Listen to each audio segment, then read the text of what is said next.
Hello, and welcome to a presentation by me and Matt on the Finnish school system.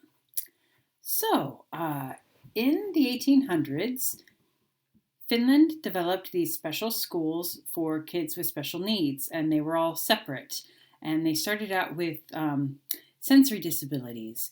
So in 1840, a special school was developed for those with hearing impairments. 1860, those with visual impairments. 1890, for those with motor impairments. And just to give you a sense of where the USA was at this time, we were involved in the Mexican-American War. Polk was president, and we were busy annexing what would later be known as the American Southwest. So that's what was happening worldwide as far as America was concerned, and Finland was building these schools for kids with special needs. And just another little fact, in 1880, Helen Keller was born, and she was the first blind and deaf individual to get her Bachelor of Arts degree, among other things. So that's that. Then in Finland, 1921, they had the Compulsory Education Act, where children had compulsory school, with the exception of those kids with intellectual disabilities. They did not have to go to school. In the 1970s, they developed instruction for students with emotion and behavioral disorders, and they also involved special ed at schools in the gen ed schools at this time. And that was essentially a pullout for a few hours a week, and that still is present. And they increased at this time the number of special needs schools. 1983, there was the Comprehensive Schools Act, which was the starting point for integration.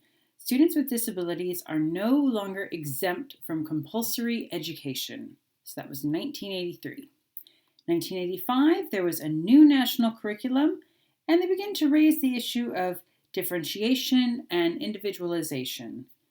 They also integrated instruction for learners with moderate to severe intellectual disability.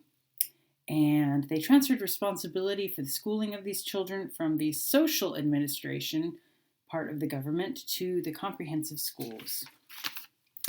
In 1995, there was a national evaluation on the status of special education. 1998, new Basic Education Act.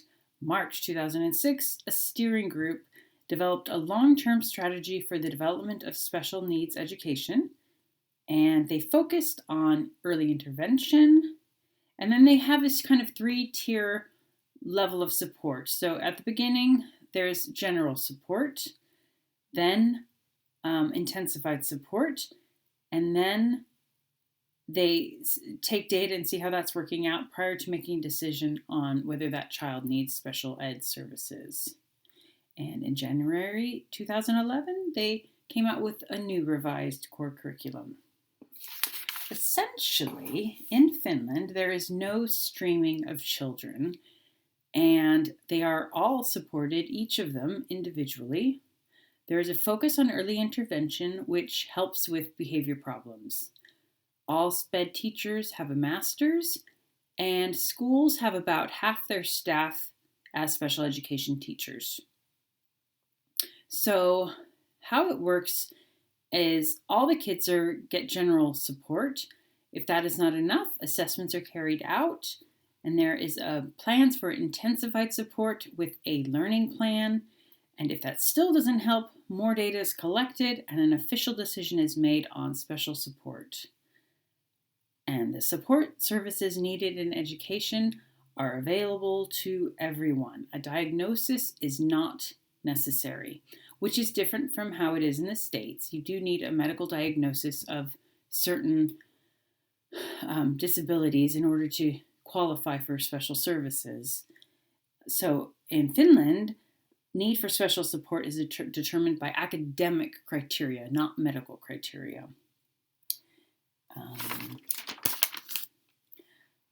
Most of these separate special schools have closed down and merged with the gen ed school. So about 3/4 of them have shut down, and there's just 1/4 of them that are still present. Other facts about Finnish schools: their starting age is 7. Lessons start for all schools between 9 and 9:30. There's 5 hours of school a day. They get 15 minutes between each subject. And there has been a free hot school meal since 1948. Thank you. I hope you enjoyed this little talk on the Finnish school system. The end.